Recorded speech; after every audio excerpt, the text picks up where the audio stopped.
Sonnets by William Shakespeare. Sonnets 1 through 10. Sonnet 1.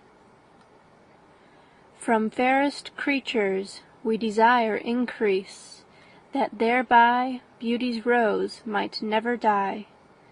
But as the riper should by time decease, his tender air might bear his memory. But thou contracted to thine own bright eyes, feed'st thy light's flame with self-substantial fuel, making a famine where abundance lies, thyself thy foe, to thy sweet self too cruel. Thou that art now the world's fresh ornament, and only herald to the gaudy spring, within thine own bud buryest thy content, and tender churl makest waste in niggarding. Pity the world, or else this glutton be, to eat the world's due, by the grave and thee. Sonnet 2. When 40 winters shall besiege thy brow, and dig deep trenches in thy beauty's field, thy youth's proud livery, so gazed on now, will be a tattered weed of small worth held.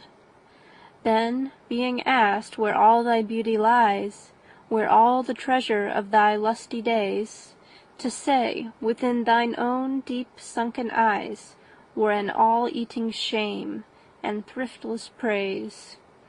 How much more praise deserved thy beauty's use, if thou couldst answer, this fair child of mine shall sum my count, and make my old excuse, proving his beauty by succession thine. This were to be new made when thou art old, and see thy blood warm when thou feel'st it cold. Sonnet 3. Look in thy glass, and tell the face thou viewest, now is the time that face should form another, whose fresh repair, if now thou not renewest, thou dost beguile the world, unbless some mother. For where is she so fair, whose uneared womb disdains the tillage of thy husbandry? Or who is he so fond will be the tomb of his self-love to stop posterity? Thou art thy mother's glass, and she in thee calls back the lovely April of her prime. So thou, through windows of thine age, shalt see, despite of wrinkles, this thy golden time.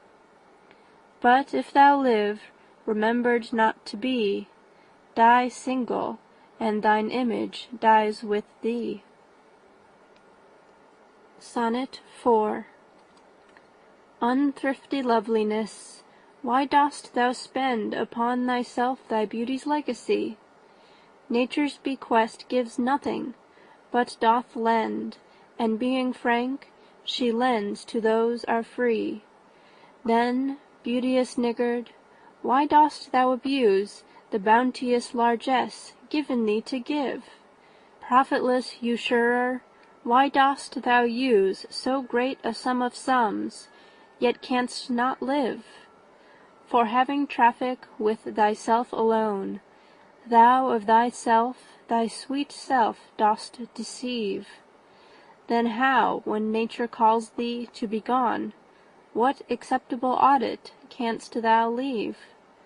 Thy unused beauty must be tombed with thee, which, used, lives the executor to be. Sonnet 5. Those hours that with gentle work did frame the lovely gaze, where every eye doth dwell, will play the tyrants to the very same, and that unfair which fairly doth excel. For never resting, time leads summer on to hideous winter, and confounds him there. Sap checked with frost, and lusty leaves quite gone, beauty o'ersnowed, and bareness everywhere. Then were not summer's distillation left, a liquid prisoner, pent in walls of glass.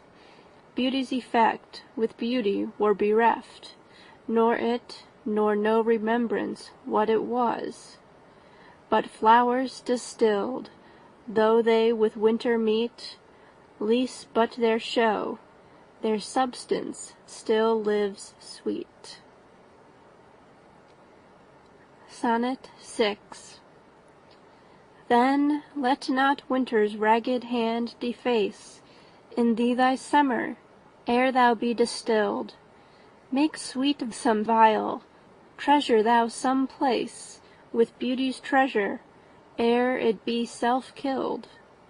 That use is not forbidden usury, which happies those that pay the willing loan.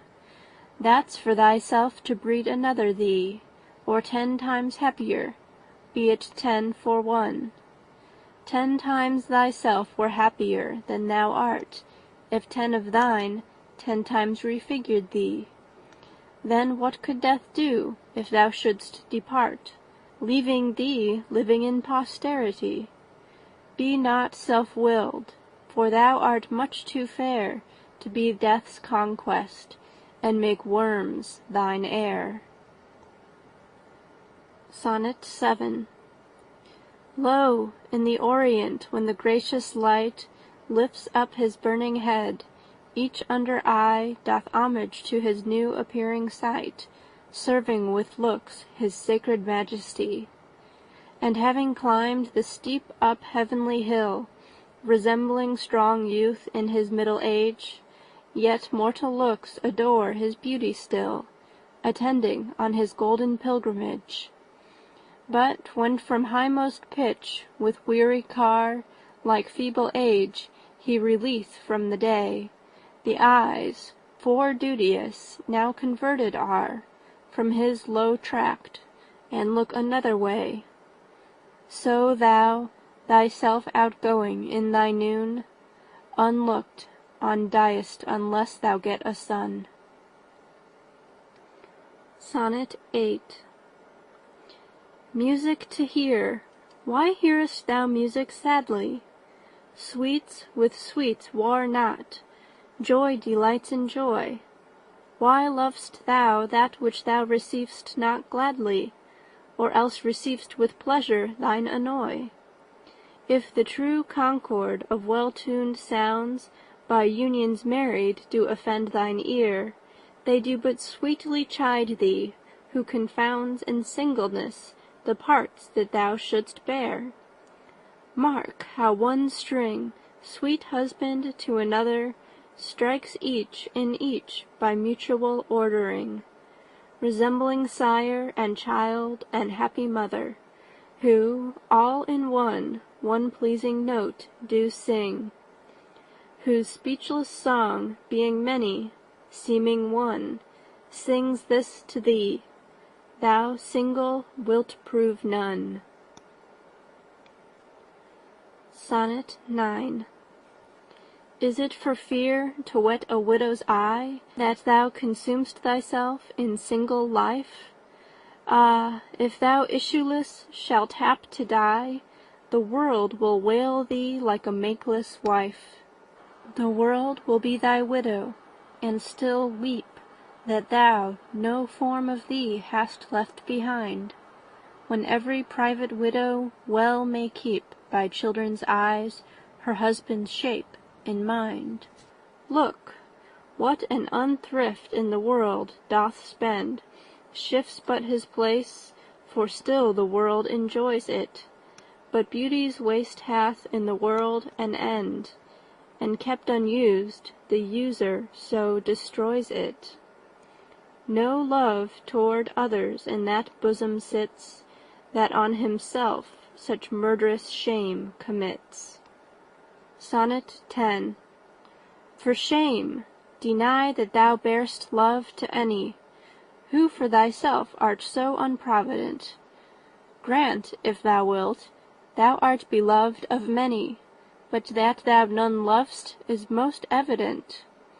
For thou art so possessed with murderous hate, that 'gainst thyself thou stick'st not to conspire, seeking that beauteous roof to ruinate, which to repair should be thy chief desire.